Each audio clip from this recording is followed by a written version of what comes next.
Today I want to be real with you and I ask you a question. Have you ever sit and just thought, where did the last 20 years go? Have you ever just looked up and thought that to yourself? I swear I cannot be the only one. The older that I get, it seems like time is just going so rapid. It's sped up. 1 minute I was in my 20s. Next thing I know, I was 30. I blink and somehow I'm 50. I'm like, that really is crazy to me. How did I get 50? Time just flew by. And I remember being in my 20s and I would see somebody in their 50s and I think to myself, dang, they hecka old. No, really, that's really what I thought. I honest to God thought they are hecka old. So now that I'm 50, what does that mean for me?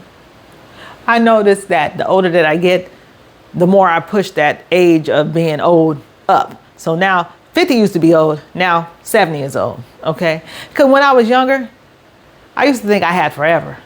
You know, I would keep saying stuff like, oh, I'll do that next year. Or I'm going to travel in 5 years. You know, it was always later because I felt like I had forever. But now that I'm 50, I don't have no time to be wasting. I don't have time to be wasting on stuff that's not significant, stuff that don't matter, you know, something that is not important. So what I started realizing is that, you know, next year, when I'm putting stuff off to next year, that year comes by so fast. So today what I want to talk to you about is 5 things that I stopped doing and I stopped wasting my time on. Now that I'm 50, I'm not wasting that time no more. Maybe you've already figured this out.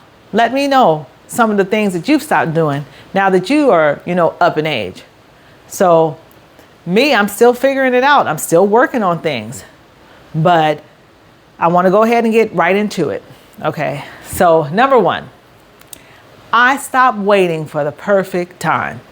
Can I say that again? Stop waiting for the perfect time. Can I tell you one thing? There's never a perfect time. I promise you, if I would have waited for the perfect time to have kids, wouldn't have none.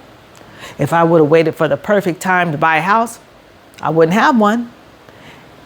You know, if I waited till I'm not nervous or, you know, something like that to start this YouTube channel, I never would have started it. If I waited till I knew everything, I'd still be sitting there, just watching everybody else's life go by. Everybody out there living it up while I'm waiting for the perfect time. So there is no perfect time. And you learn by doing. Well, at least I learn by doing. I don't learn by, you know, just sitting there thinking about it, constantly brainstorming, writing it down. You know, that's all good, but you're not learning from that. I learn by doing it, by actually doing it. And anybody who knows me knows that I am a doer very much. I might prematurely do things, but I'm definitely a doer. And so number 2, I stopped worrying about what other people think. Now, this one right here, that really hit home for me. This had me in such a chokehold, worrying about what everybody else think, worrying about if they're going to laugh at me or if they're going to judge me. Who cares? I'm at that point. I don't care. I don't care what people think. People saying, girl, who are you? Who are you? What do you think you're doing? You know, one day it hit me. Why do you care so much? Half the people, I promise you, half the people that I was worried about wasn't even thinking about me. I mean, not even crossed their mind at all. And here I am worried about what they're going to do. You know what? They're too busy worrying about what everybody else is going to think about them. And ain't nobody else paying them no attention either. So why are we, or I'm going to speak for myself, why was I so worried about what people were doing, trying to press people? You know, people who probably ain't even paying me no attention. So I stopped that. No more of that. If you're enjoying this video so far, please don't forget to hit the like button, share, subscribe, share it with someone who may find my page entertainment. It lets me know that I'm not just out here talking to myself, because sitting in here talking to this phone, sometimes it really can feel like I'm talking to myself. So go ahead and let me know that I'm not talking to myself. And I'm gonna jump into number 3. Number 3 is I stopped trying to make everybody happy. You can bend over backwards. I know I bent over backwards several times, giving people my money that I never got paid back, giving them my time, just letting them dump all their crap on me, giving them my energy, giving them my peace of mind. And no matter what, some people are just never happy. They're never satisfied. There's no amount of money you can give them that's going to make them happy. So I stopped trying to make people happy. I am not responsible for everybody else's problems. I am not responsible for everybody else's problems. You know, sometimes saying no, it's not being mean. What saying no is saying that I'm choosing my own peace. I'm protecting my peace by telling you no. And I don't see anything wrong with that. Now, when I was younger, I had a real hard time. I struggled with that because I wanted to make everybody happy. Okay. Number four thing that I stopped doing is comparing my life or comparing myself to other people.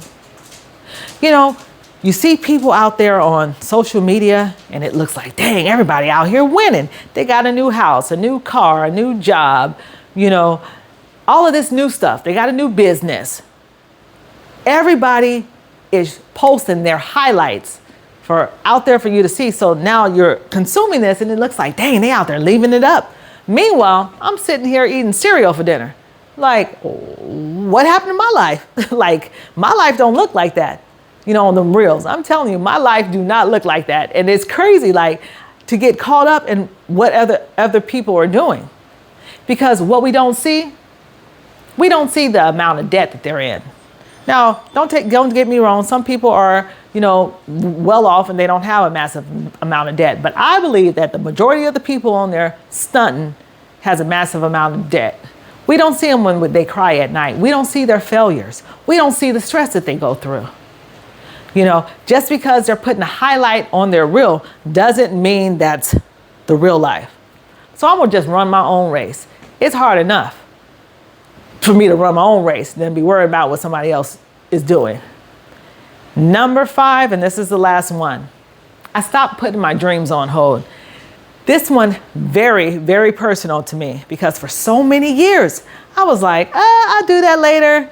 You know, I'll do it when I'm a little more educated, when I get a little more confidence, or I get training in this area, you know, when I have more money. It was always an excuse to put my dreams on hold. Now, I'm going to do it now.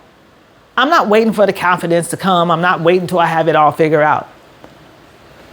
Because if I waited, it wouldn't happen. Life never settles down. Like I used to think, I'm gonna wait till life settles down. It doesn't. Something is always coming up. Always. If it's not one thing, I promise you it's another. You know, if it's not the car breaking down, it's the pipes busting in the house. Okay, or your dog died. You get a flat tire. You gotta work overtime. So it never settles down. And so that's why I started this YouTube channel, because it was never going to settle down. And so if I waited for that time, it was never going to happen. So I didn't start because I have everything figured out, because I definitely do not have everything figured out. And you're going to hear me say that time and time again. But what I'd rather do is I'd rather try and fail than spend the next 20 years thinking, what if? You know, what if I would have did this? What if I would have took that chance? What if I would have created that YouTube channel? Tell me, what's your take on it? Am I right? Am I wrong? Am I way off base? I would love to hear your thoughts on what you think about this topic. Tell me in the comments. If you had a time traveling machine and you can go back and you can tell the 25-year-old you one thing that would help you for the future, what would that one thing be? Please share your comments. I will read them all, and I'm looking forward to seeing you in the next one. Thank you.